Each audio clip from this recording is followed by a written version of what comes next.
All right, guys, welcome back to the ALGS channel. Hope you guys are all doing well and having a great day so far. A lot, and I mean a lot, to dive into and discuss in today's video. I bet you probably did not expect that while you were asleep, the North American regional finals were taking place. And I mean, a lot of people were going insane on this because it was a big theory as to why in the world not a single pro player was streaming last night. Why in the world did all of them suddenly go offline at the same time? Why were they all found in a custom scrims together? What exactly was happening? Well, there was theories. One, that they may be playtesting the new patch so that they could get a little bit of I guess, ahead on the new update whenever they have to play regional finals on it, or they might actually be playing regional finals itself. And it did start off with this theory. So I had posted, and this was tipped off to me by a lot of people, that, you know, it looks like all these guys are in the exact same lobby as one another. But the weird thing about this, where some people were not showing up, Zainu was not showing up, Aiden was showing up offline, many people were showing up as not in this lobby. So we thought, well, maybe it's really not that serious. Maybe it isn't the regional finals.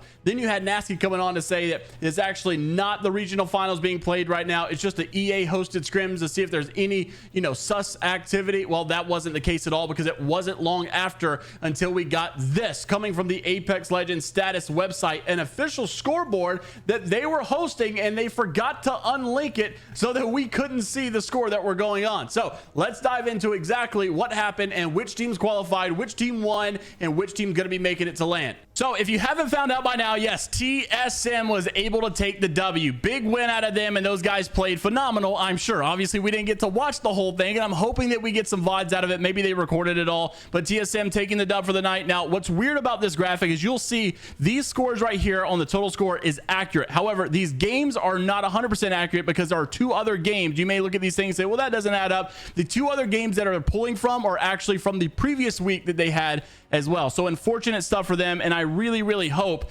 that you know, we'll get some more information that's more official, because everything you see today is kind of stuff that, you know, ALS put together, I put together, but maybe we'll get official confirmation to make sure all of this stuff is actually correct. So TSM first place, Legacy in second, played phenomenal as well. Those guys had a lot of kills. Moist Esports in third, SSG in fourth, Elevate with fifth, Dark Zero in sixth, Disguise in seventh, Optic Gaming in eighth. And obviously they needed a strong performance. We talked about that going into this. Native Gaming needed a strong win. LG, Cloud9, which is ORN, Complexity, EEC, Drop In Gaming, and Xset, unfortunately not looking good. Oxygen Esports, Nine Lies, Sentinels, Ape Gang, and Furia in dead last for this one. A little bit of a shocker. Now we take it to the overall performance and how this overall leaderboard is currently looking. Once again, no official word coming out of Apex Legends or ALGS or EA at all right now. This is just the math that I put together based on how the placements work from regional finals. Really hoping that this turns out to be true and that it's all accurate. And of course, we'll make adjustments if it's not. But the overall leaderboard as it stands right now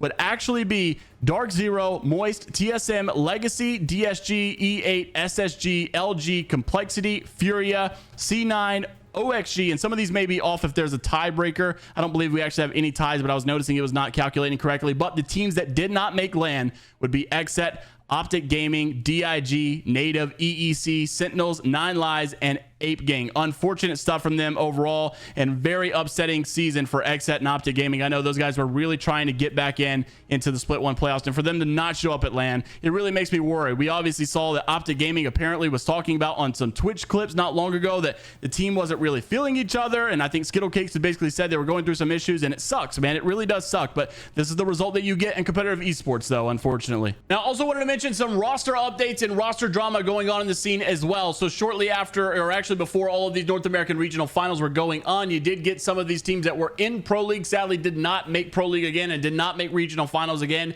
Void obviously being let go from the EEC roster, saying that he's looking for a team for the rest of year 4, ideally for PLQ. And I've been thinking about if I wanted to play or not, but I definitely do. Seems like obviously he's going to be returning to the scene after his little bit of a shakeup in the Pro League as well. And then you've got Charmander. Unfortunately for the oversleepers, we got some bad news. Vaudry has decided to take a step back from the team. With that being said, don't forget JP had already taken a step back from the scene, so that just now leaves Charmander and their newest teammate that they had not long ago, Eth or Eth. I can't remember exactly how this guy's name was pronounced, but he is a crackhead demon inside of the TDM modes. But basically, they're going to be looking for one for PLQ. Unfortunate showing inside of Pro League for them, of course, and hopefully these guys can get it together and get right back into Pro League as well. Also wanted to mention Stunny coming out to say that Drop In Gaming, with the issue that they had a couple of days ago, not paying Stunny after he had basically departed from the team, or was basically snaked or dropped, a lot of people like to say. Regardless, he did get his money. He said he wasn't paid for a while, but thankfully he posted that they finally followed through and did pay him. Unfortunately, a lot of organizations won't do that out there. They just like to ghost a lot. Also wanted to mention the Twitch Rivals tournament is going to be happening March 29th, and it does seem like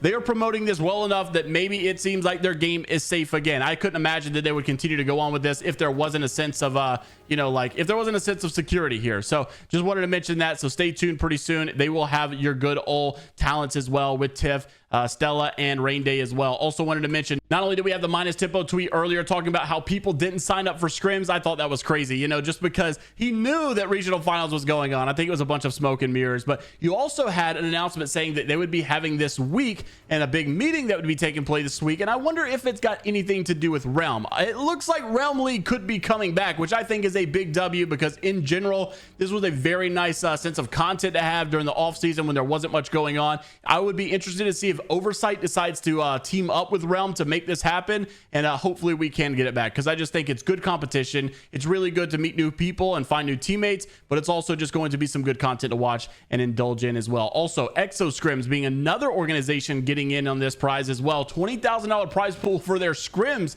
I thought this was an amazing addition, especially for a scrim set. Like, it's going to be more of like a little Pro League weekend type of thing, but I love what Exo's doing. Big shout out to them for investing into the scene. $20,000 worth of prize pools though is honestly amazing. So hopefully we keep seeing this stuff in the scene. We've got Realm seemingly coming back, $20,000 in prizes. Exo seemingly coming back, $20,000 in prizes. Hopefully it keeps going in this trajectory, and we have more and more content to continue to dive into in the world of Apex Legends esports. Let me know what you guys think about the North American Regional Finals results. Was it what you were expecting? And sad enough for the teams that obviously didn't make it. Let me know what you guys are thinking, and I'll see you all in the next one. Take care of yourselves, and until next time, later, Gators.